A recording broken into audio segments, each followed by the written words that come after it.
그날 저녁 독수리 술도가 안채는 숨막힐 듯 고요했다. 마광숙은 현관 앞에서 신발을 벗은 채 멍하니 서 있었다.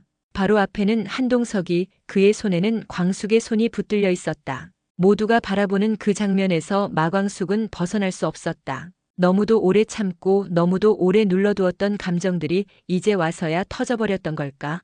하지만 문제는 감정보다 훨씬 더 복잡한 것이었다. 이 집안에 다른 남자의 손을 잡고 들어올 수 있느냐는, 오흥수의 울분 섞인 외침은 단지 감정의 문제가 아니었다. 그것은 존재를 부정당하는 누군가의 분노였다. 오흥수는 오열하며 말했다. 형수님은 우리 형의 여자예요. 아직도 저는 형 꿈에서 울어요. 그런 형이 있는 이 집에 어떻게 다른 남자 손을 잡고 들어오실 수 있습니까? 마광숙은 무너졌다. 그녀는 참으로 오랫동안 이 집안의 맏며느리로, 가장으로, 때로는 어머니로 살아왔다. 사랑은 사치였고 욕심은 죄였다. 그녀가 감히 무언가를 바랄 수 있었던 적은 단 한순간도 없었다. 그러나 한동석은 물러서지 않았다. 그는 말했다. 오흥수 씨, 당신 형의 고통은 알겠지만 마광숙 씨의 인생도 존중받아야 합니다. 그분은 이 집을 지키며 단 하루도 자기 욕심을 부린 적 없습니다. 이젠 스스로의 삶을 찾을 자격이 있어요. 그 순간 오천수는 갑자기 흥수를 향해 다가갔다. 그는 형답지 않게 격앙된 목소리로 말했다. 흥수야, 형 말 좀 들어. 너 지금 너무 감정적이야. 형수님한테 이럴 순 없어. 솔직히 형 떠난 후 도망친 건 우리였잖아. 술도가 지킨 사람 형수님 한 분이었다고. 그 말에 오흥수의 눈빛이 흔들렸다. 동시에 오범수가 조용히 말을 덧붙였다. 우린 그동안 너무 형수님한테 기대기만 했던 거야. 솔직히 말해봐. 형수님이 행복해지는 게 그렇게 죄야? 형제들이 연달아 동석과 마광숙의 편을 들자 오흥수는 더 이상 말할 수 없었다. 그의 눈은 울컥 고였고 주먹을 꽉 쥐었다. 그는 더는 그 자리에 머물 수 없다는 듯 문을 박차고 나갔다. 그렇게 술도가 안채는 뒤집혔다. 오흥수는 문을 박차고 나간 뒤에도 거칠게 숨을 몰아쉬었다. 형제들의 반응은 도저히 이해할 수 없었다. 그들은 왜 그렇게 쉽게 광숙과 한동석을 받아들이는 걸까? 자신만 혼자 남겨진 느낌이었다. 혼란과 분노, 그리고 설명할 수 없는 외로움이 몰려왔다. 그날 밤 오천수는 방문을 닫고 깊은 한숨을 내쉬었다. 그러던 중 문 앞을 지나던 오범수가 그 소리를 듣고 문을 열고 들어갔다. 형, 괜찮아? 아까 흥수 말 듣고 나도 마음이 복잡하더라. 오천수는 고개를 푹 숙이고 조용히 말했다. 흥수 저 녀석은 왜 저렇게까지 감정이 격해진 걸까? 내가 보기엔 단순히 형 때문만은 아닌 것 같아. 오범수가 의아한 표정을 지었다. 무슨 뜻이야? 너도 알잖아. 형 죽고 나서 흥수가 얼마나 형수님한테 의존했는지. 어릴 때부터 그랬잖아.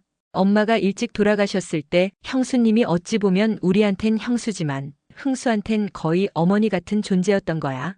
오범수는 천천히 고개를 끄덕였다. 맞아. 그래서 그런가 봐. 형수님이 다른 사람 손잡는 게 마치 자기 어머니를 뺏기는 느낌이었겠지. 오천수는 무겁게 말을 이었다. 흥수한텐 감정이 단순하지 않았을 거야. 형 잃은 슬픔, 집안의 불안정함, 형수님한테 느낀 일종의 안식, 그게 다 뒤엉킨 거지. 그래서 더 격하게 반응한 걸지도 몰라. 그 말을 들은 오범수는 가슴이 뻐근했다. 그제야 모든 게 이해됐다. 흥수는 질투하거나 분노한 게 아니라 버려진다는 공포에 휩싸인 아이 같았다. 언제나 활기차고 유쾌해 보이던 흥수가 사실은 가장 외로웠던 건 아닐까. 그럼 우리가 지금 해줘야 할 건 뭐야? 오천수는 대답 대신 말없이 창밖을 내다보았다. 오래된 독수리 술도가의 마당엔 밤이 내리고 있었고 여전히 누구보다 깊은 어둠 속에서 흥수는 혼자 울고 있었을지도 몰랐다. 술도가에 잠시 평화가 찾아온 듯 보였지만 그것은 더 큰 폭풍 전의 고요일 뿐이었다. 며칠 전 독고탁은 오광수가 식사 후에 내려놓은 숟가락을 조심스럽게 챙겨 나왔다. 아무에게도 말하지 않은 채였다. 자신도 설명할 수 없는 이끌림이었다. 오광수의 말투, 눈빛, 장미애와의 미묘한 거리감 없는 태도, 그리고 무엇보다도 장미애가 오광수를 바라보는 그 눈빛, 모든 게 불편할 정도로 낯익고 이상했다. 독고탁은 고민 끝에 지인을 통해 유전자 검사를 의뢰했다. 장미애의 유전 정보를 이미 병원 서류로 확보해 두었던 그는 오광수의 DNA가 담긴 숟가락과 대조를 요청했다. 그리고 이틀 전 결과지가 도착했다. 결과는 명확했다. 모자 관계로 확인됨.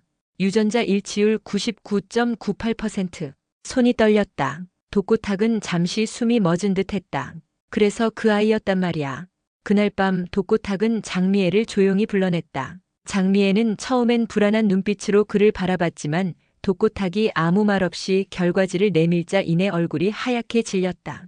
그녀는 손에 든 종이를 바라보지도 못한 채 말했다. 어떻게 알게 된 거예요? 그건 중요하지 않아.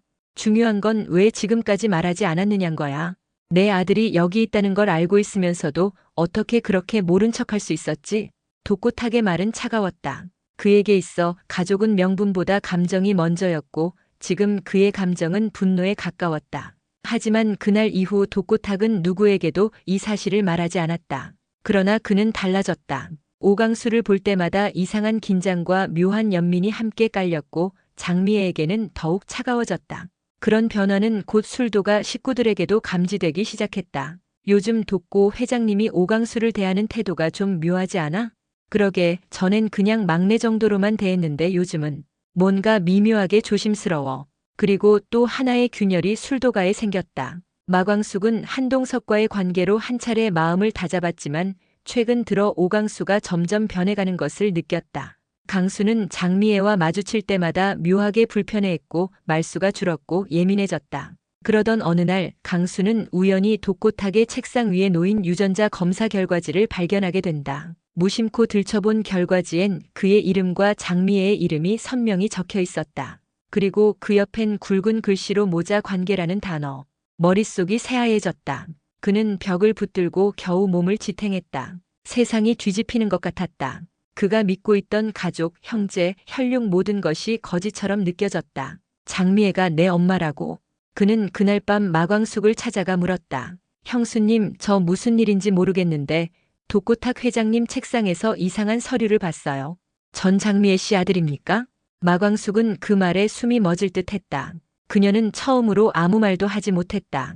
그녀는 이미 알고 있었다.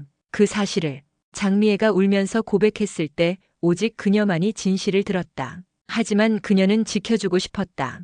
강수가 그 사실을 모르고 사는 것이 더 나은 인생이라 믿었기 때문이다. 하지만 이제 모든 것이 무너지고 있었다. 그리고 그날 밤 장미애는 광숙을 찾아와 통곡했다. 내가 그 애를 다시 잃을까봐 아무 말도 못했어. 근데 이제 다 끝났어. 다음 날 오강수는 장미애를 찾아가 묻는다. 정말입니까? 나한테 왜 지금까지 말 안 했습니까? 아무 말 없이 무릎을 꿇었다. 그리고 눈물로 대답했다. 미안하다 내 아들아. 오강수는 눈을 감았다. 그는 울지도 소리치지도 않았다. 다만 오래도록 숨을 내쉬었다. 그리고 조용히 말했다. 그럼 이제 어떻게 해야 하죠? 나는 누구의 아들입니까? 지금까지 최근 방송한 독수리 오형제를 부탁해 36회 이후의 예상 줄거리 내용이었습니다. 재밌게 봐주셨다면 구독과 좋아요 부탁드립니다. 감사합니다.